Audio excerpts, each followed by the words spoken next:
From extreme winds to flash flooding, Chris Hudson looks back on the big weather events of 2024. In a word, 2024 weather events can be summed up as extreme. On January 10th, hurricane-force winds blew into the North Country as a strong low-pressure system hit the Northeast. The Watertown Airport had a wind gust of 78 miles per hour. Farmers were hit hard in Jefferson County.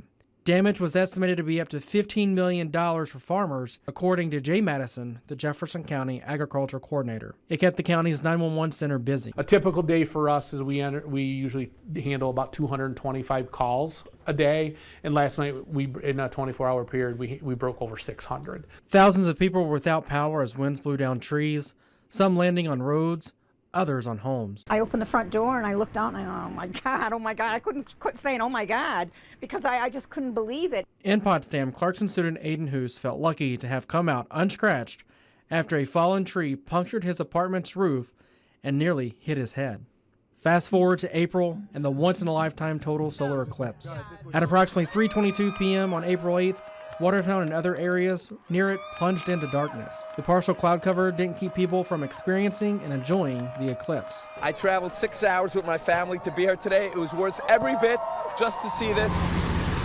The summer was wild. July 10th, the remnants of Hurricane Beryl brought flash flooding. Areas around Loudville saw 9 inches of rain in a short amount of time. Roads washed out, Loudville Academy had water running through the stairwells, and classrooms filled up.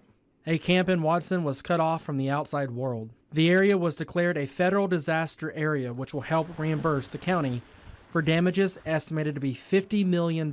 School damages were estimated to be $20 million alone. We're going to spend the rest of the summer repairing and recovering from this, and I think it'll probably be more than this summer. I think it'll be a multi-year recovery from this, honestly. A month later in August, Loudville was hit hard again with flash flooding, which set crews back on repairing damage from the July storm. On July 8th, St. Lawrence County experienced widespread flooding as remnants of Hurricane Debbie brought heavy rain to the North Country. At one point, more than 100 roads were closed due to flooding. Many washed away. We made the decision to go to a complete travel ban. The reason being is we have water washed over top of the roads, and people think it's a puddle. They're driving through, come to find out there's no road at all inside the water because it's been completely washed away. The August storms were also qualified for help from FEMA. A summer microburst hit Sackett's Harbor in July. Winds estimated at 80 miles per hour, leaving a path of tree damage. I've never seen something like this before.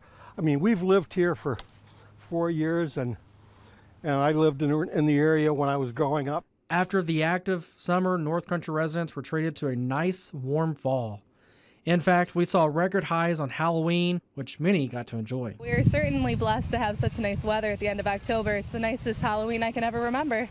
The last big weather event of the year was a long-duration lake-effect snowstorm that happened after Thanksgiving. Some areas like Barnes Corners and Rodman saw over 60 inches of heavy, wet snow. That heavy, wet snow caused several roof collapses, with a large barn collapsing in Rodman, killing over 20 cows, according to the owner.